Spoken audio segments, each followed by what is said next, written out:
What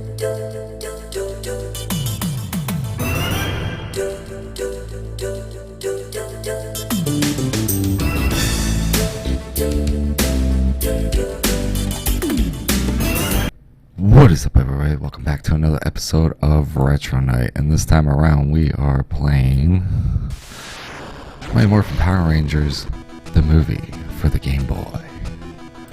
So let's get into it. Okay, so this one technically has 4 different titles. Four different video games. Sorry, not 4 different titles, 4 different video games. So there's the Super Nintendo, the Genesis, the Game Boy, and the Game Gear. Of course, in the 90s, that's the way it's always going to be. They did that a lot. Okay, so the publishers for the Super Nintendo and the Game Boy, which we were playing, the Game Boy version, was made by Bandai. Sega and Banpresto made the Genesis and the Game Gear version.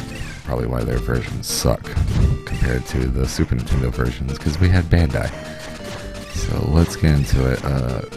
Pretty much the Game Boy version is a single-player side-scrolling action game similar to the SNES version, which SNES actually lets you have 2 people. It's 2-player. The player can choose to play as any of the 6 Rangers, who will start off each stage as a Ninja Ranger. Rocky, Billy, and Tommy are the stronger characters, while Adam, Kimberly, and Aisha are more agile. By defeating enemies throughout each stage, mainly putty patrols, and accumulating enough Thunderbolt items to fill up the power gauge, the player can transform their character into a Power Ranger. Filling up the power gauge again while in Power Ranger mode will allow the player to perform a super attack.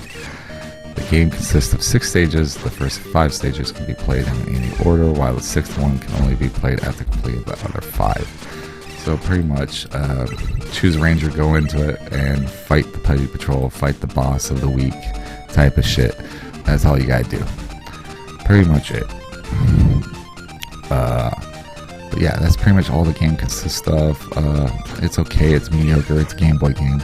So the color, if you play it on like the Super Game Boy, probably it's not gonna match, and because it was never intended to have color originally, so